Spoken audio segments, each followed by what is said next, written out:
بسم اللہ الرحمن الرحیم۔ السلام علیکم اسٹوڈینٹس، آج ہم پڑھنے جا رہے ہیں جی ہسٹری کے بارے میں۔ گریڈ 7 کلاس 7 کی ہسٹری انگلش کے پی کے 2022 کریکولم، اور اس میں ٹوٹل ہیں جی آپ کے 6 یونٹس۔ یونٹ 1 کا اسٹارٹ کریں گے جی آج ہم۔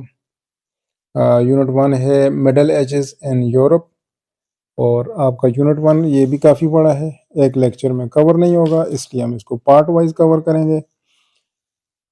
پیج 1 کو دیکھیں۔ پیج 1 پہ انہوں نے 7 پوائنٹس کا ذکر کیا ہے۔ ان 7 پوائنٹس کو ہم دیکھتے ہیں کہ کیا لکھا ہے۔ یہ 7 وہی پوائنٹس ہیں جو اس پورے چیپٹر کا نچوڑ ہیں، تو یہ پورا چیپٹر جب ہم پڑھ لیں گے تو ان 7 پوائنٹس کو سمجھنے میں ہمیں آسانی ہوگی۔ اس لیے ہم دیکھتے ہیں پوائنٹ 1 کیا لکھا ہوا ہے۔ Describe the collapse of Roman empire western in 476 CE and its major impacts۔ ہم اس قابل ہو جائیں گے کہ ہم رومن امپائر ویسٹرن کا جو زوال ہے اس کی وجوہات اور اس کے جو میجر اثرات تھے 476 CE میں، اس کو جاننے کے قابل ہو جائیں گے۔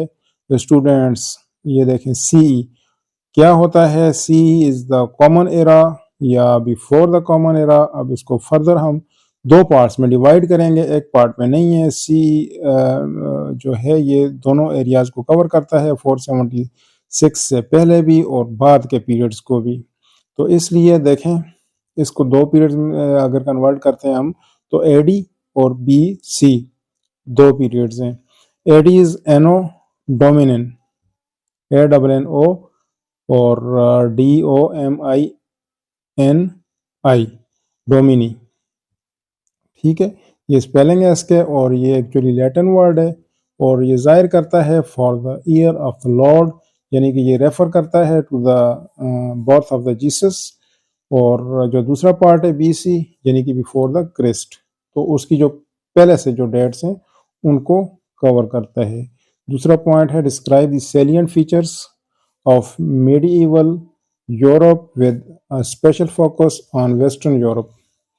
تو یہ چیز پڑھنے کے ہم قابل ہو جائیں گے۔ Important point, salient features, important point of the medieval Europe, یعنی کہ جو مڈل ایجز ہیں میڈیول، یہ قرون وسطیٰ، with a special focus on western Europe. تو ویسٹرن یورپ پہ فوکس کر کے ہم اس کو پڑھیں گے۔ تو ویسٹرن یورپ میں کون سے ممالک تھے اسٹوڈنٹس؟ ان میں خاص طور پہ France, England, Venezuela, Portugal, Byzantine Empire, Hungary, Poland, Denmark, Austria, یہ اوٹومن امپائر، یہ بھی اس میں شامل تھی اس وقت۔ تو یہ ممالک نوٹ کر لیں، یہ تھے جی۔ اس کے بعد یہ بھی پتہ ہونا چاہیے ہمیں کہ مڈل ایجز کون سے تھے۔ مڈل ایجز تھے 500 AD سے 1500 AD کے درمیان اپروکسیمیٹلی۔ اس کو ہم ڈسکس کریں گے۔ پوائنٹ 3 ہے explain how feudalism affected the socio economic and political dynamics of medieval western Europe. تو کیسے فیوڈلزم سسٹم جو تھا ان کا اس نے یورپ کے، ویسٹرن یورپ کے مڈل ایجز کے ڈیورنگ میں کیسے ڈسٹروائے کیا ان کے سوشو اکنامک سسٹم کو، ان کے پولیٹیکل سسٹم کو، ٹھیک ہے۔ فیوڈلزم ویسے جاگیری نظام کو بولتے ہیں، لیکن اب یہ جو جاگیردارانہ نظام ہے یہ کیا تھا؟ یہ جو جاگیردارانہ نظام ہے یہ ان کا تھا یعنی کہ جو لیگل یا ملٹری ایک کسٹمز تھے، سسٹم تھا 9 to 15 سینچری میں، اور یہ جو سسٹم تھا ایکچولی یہ ایکسچینج فار دا سروسز اور لیبر تھا۔ تو فیوڈلز کیا کرتے تھے؟ ایکسچینج قسم کا، یعنی کہ وہ یوز کرتے تھے مڈل کلاس کو for the services and labour, ٹھیک ہو گیا۔ پولیٹیکل سسٹم اور سوشو اکنامک اور سوشل اور اکنامک سسٹم، ان کا جو معاشرتی نظام تھا، ان کا جو اکانومی کا نظام تھا وہ ڈسٹرائڈ تھا۔ اس کے بعد ہم ٹریس پڑھنے کے بعد کیا ہے؟ Trace the spread of Christianity in western Europe and describe its impact on Europe. تو کرسچینٹی کس طرح پھیلی اور اس کے امپیکٹس کیا ہوئے تھے یورپ پہ۔ Describe the why middle ages is regarded sometimes as dark ages for western Europe. کیوں ہم یورپ کے یہ جو مڈل ایجز ہیں اس کو ڈارک ایجز کہتے ہیں ویسٹرن یورپ کے؟ تو ڈارک ایجز پہلے پتہ ہونا چاہیے کیا ہوتا ہے۔ ڈارک ایجز وہ ایجز تھے جس میں lack of the scientific and cultural advancement تھی ان کی، یعنی کہ اس دور میں کیا تھا، فیوڈلزم سسٹم نے ان کو پولیٹیکل سسٹم کو، سوشو اکنامک سسٹم کو ڈسٹروائے کیا ہوا تھا، تو انہوں نے ترقیاں نہیں کی تھی، اتنی ایڈوانسمنٹ نہیں تھی۔ اس کے بعد ہم جو سیکنڈ لاسٹ پوائنٹ ہے، انٹروڈیوس بائزنٹائن رومن امپائر، ہمیں پتہ چل جائے گا رومن امپائر کے بارے میں، وہ کیا تھی، also called as eastern Roman empire بھی انہیں کہا جاتا ہے، اینڈ اٹس ٹائم لائن، اور ان کے ٹائم لائن کا بھی پتہ چل جائے گا، یعنی کہ order in which events happen, time line. اور لاسٹ پوائنٹ ہے explain the factors leading to the fall of Constantinople in 1453 and its impact، اور جو قسطنطنیہ ہے اس کے بارے میں، کانسٹنٹی پول، اس کا جو ہے فال کیسے ہوا، اس کو کیسے قبضہ کیا گیا، عثمانیوں نے کیسے اس پہ قبضہ کیا، یعنی کہ capture of the capital of the Byzantine Empire by the Ottoman Empire in 1453۔ Page 2، Middle Ages in Europe, 500 A D سے لے کے 1500 اے ڈی تک ان کا ڈیوریشن ہے۔ The gradual decline of the Roman Empire ushered in the middle ages which also called medieval period in European history۔ تو جو آہستہ آہستہ زوال پذیر ہوا، ڈکلائن ہوا رومن امپائر کا، تو اس نے کیا کیا، ushered، لیڈ کیا، ہیلپ کیا، اکومپنی کیا in the middle ages، middle ages کی طرف، which is also called the medieval، یعنی کہ middle ages in European history، جو ڈارک ایجز ہم کہتے ہیں۔ The middle edges spend from, یعنی کہ یہ کور کرتے ہیں فرام اباؤٹ 500 اے ڈی سے لے کے 1500 اے ڈی تک۔ After the fall of Greek civilisation, جب گریک سویلائزیشن ختم ہوئی تھی، رومن امپائر جو تھی وہ ایک قسم کی انڈسپیوٹڈ سپر پاور تھی of the Mediterranean by virtue of its strong military اور ٹیکنالوجیکل ایڈوانسمنٹ تھی ان کی، اور وائڈ اسپریڈ انفراسٹرکچر تھا، اور کافی پھیلا ہوا انفراسٹرکچر تھا، جو بنیادی سسٹم کا جو ڈھانچہ ہوتا ہے اس کی بات کر رہے ہیں۔ جو گریک سویلائزیشن ہے انہوں نے کہا کہ وہ ختم ہو گئی تھی، تو ایکچولی فلورشڈ فرام کب ہوئی تھی یہ Greek civilisation, 1200 about 1200 B C to the death of Alexander the Great in 323 B C, اور بائی دیٹ ٹائم جو گریک کلچر تھا had spread around the Mediterranean to India, تو یہ بھی کافی ایریا اس نے کور کیا ہوا تھا۔ Roman Empire has left an indelible mark on the world, indelible unerasable قسم کا، نہ مٹنے والے نقوش چھوڑ دیے تھے انہوں نے بھی۔ سم ہسٹورین جو ہے وہ کیا کیا آرگیو کرتے ہیں، that the Roman Empire never fully ended, نہ ہی یہ پوری ختم ہوئی تھی، because the eastern half of the Roman Empire sustained in the form of Byzantine, تو جو ایسٹرن ہاف تھا وہ بائزنٹائنز کا تھا، تو وہ کافی ٹائم، یعنی کہ 1000 سال اس کے جو فرسٹ ہاف تھا اس کے ختم ہونے کے بعد بھی چلا تھا، اور اسٹرانگ پاور تھی ان کی یورپ میں throughout, even middle ages میں بھی، اور سروائیو کیا تھا انہوں نے ٹل 1453 وین اٹس جو کیپٹل ہے Constantinople feel to the Ottoman umpire. ٹھیک ہو گیا جی، اور in this unit we will learn about the fall of the powerful Roman Empire، تو کیسے ہوا ان کا فال، اور continuity of Byzantine Empire and the rise of European feudalism کیسے ہوئی، اور منگولز کیسے عروج پہ آئے۔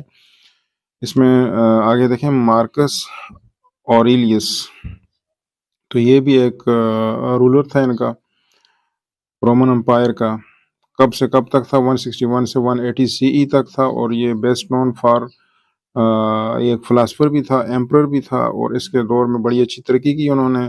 یہ آلویز ریسپیکٹڈ دا لا ڈسپائٹ نیومرس انٹرنل اور ایکسٹرنل چیلنجز تھے، اس نے کافی مینیج کیا اور سروائیو کیا، اور اسی طرح پریزرو کیا اس نے اپنی رومن امپائر کو، یعنی کہ تباہی سے اس نے حفاظت کی طرف لے کے گیا۔ دی ڈکلائن آف رومن امپائر کیسے ہوا، after the death of Emperor Marcus Aurelius in 180 AD، جو کہ اینٹونیس کے بعد آیا تھا، جو کہ 161 میں اس کی بھی ڈیتھ ہو گئی تھی، تو اس کے بعد جو رومن امپائر کی جو دیواریں ہیں وہ ہل گئی تھیں، ڈس آرڈر ہو گیا تھا اس میں. ریزلٹنٹلی کیا ہوا, دی umpire dissolved into minor kingdoms, چھوٹی چھوٹی کنگڈمز بن گئی تھیں ویسٹرن یورپ میں. جو 5th سینچری ہے وہاں پہ کیا ہوا تھا, جرمینک انویڈرز جو ہے overran the western half of the Roman empire. Germanic invaders جو تھے انہوں نے حملہ کیا. جرمینک انویڈرز کون تھے؟ یہ کچھ جرمن زبان بھی بولتے تھے اور کچھ سینٹرل ایشیا سے بھی آئے تھے, مختلف نسلوں کے لوگ تھے. یہ انسیولائزڈ قسم کے لوگ تھے. انہوں نے اوور رین کیا یعنی کہ اوکوپائی کیا ویسٹرن ہاف کو, اور ان کے جو بار بار کے حملے تھے, ریپیٹڈ انویژنز تھا اور کنٹینیوس وارفیئر تھی, اس سے کیا ہوا کہ اکنامک کنڈیشن اور جو گورننس تھی اور کلچر تھا وہ ڈسٹرائے ہو گیا رومنس کا. Here are some most significant causes بتائی ہیں ڈکلائن کی. 4 کازز ہیں. After the era of capable rulers, یعنی کہ جو اچھے رولرز تھے ان کے بعد جو ہے انسفیشینٹ رولرز زیادہ تر آ گئے تھے رومن امپائر میں, اور especially after the death of Marcus Aurelius in 180 CE. اس کے بعد تو کافی ان پہ زوال آ گیا. his successors could not rule the vast empire effectively. بہت بڑا ایریا تھا, حکومت نہیں کر سکے. جو دوسری ریزن ہے ان کے فال کی وہ ہے barbarian infringed and settled themselves in outskirt of the Roman Empire. outskirt مضافات میں, یعنی کہ barbarian جو تھے یعنی کہ جو جرمینک انویٹرز تھے یا جو uncivilized people تھے, انہوں نے انفرینجڈ یعنی کہ انہوں نے کیا کیا, ٹریٹی کو وائلیٹ کیا, جو بھی معاہدہ تھا ان کے درمیان, تو وہ آ کر وہ حملہ آور ہو گئے سلطنت پر, اور مضافات میں انہوں نے اٹیک کرنا شروع کر دیا.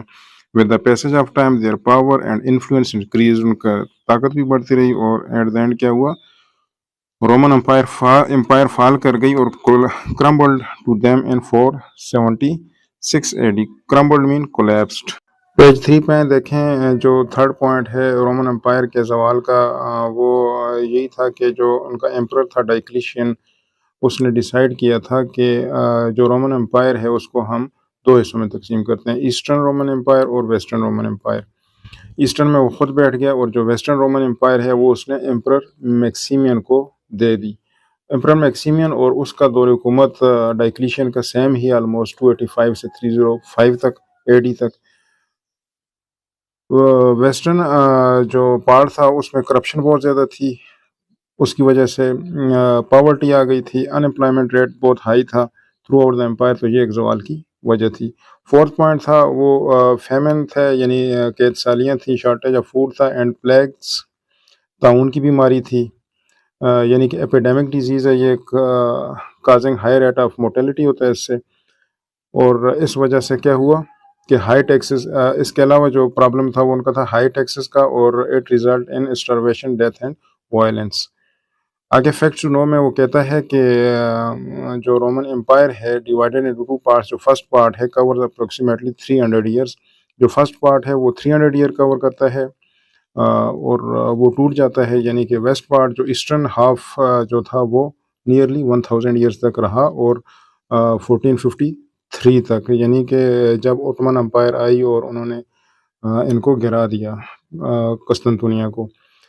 فیکٹ ٹو نو جو ہے اس میں دیکھیں, جرمینک ٹرائبس کا کہا ہے کہ یہ کون سے ٹرائبس ہیں, یا باربیرینز, یا آلموسٹ سیم ہی ناموں سے ان کو پکارا جاتا تھا. جو جرمینک تھے وہ نومیڈک ٹرائبس تھے, یعنی کہ خانہ بدوش, اور ناردرن یورپ میں رہتے تھے, اور بڑی پاورفل قسم کے لوگ تھے یہ, اور جرمن لینگویج بولتے تھے یہ, اور کامن جرمن تھے یہ, اور ان میں ورائٹی آف نیشنلٹیز بھی تھی. باربیرین میں اگر دیکھا جائے تو یہ بھی رومن کے آس پاس کے علاقوں میں رہتے تھے, اور اس میں جو لوگ رہتے تھے ان میں گوتس ہیں, ویسی گوتس ہیں, وینڈالس ہیں, ہنس ہیں, اس طرح کے ٹرائبس تھے. تو وہ باربیرین جو تھے انہوں نے بھی اٹیک کیا ان میں. جو وینڈلس ہیں وہ بھی, یعنی کہ 4th to 5th سینچری میں انہوں نے, جرمینک پیپل تھے یہ بھی, گوتس بھی جرمینک تھے, اور ویسی گوتس اور ہن یہ سارے جرمینک تھے. میں ہنس جو تھے وہ نومیڈک واریئرز تھے جو کہ اٹیک کرتے تھے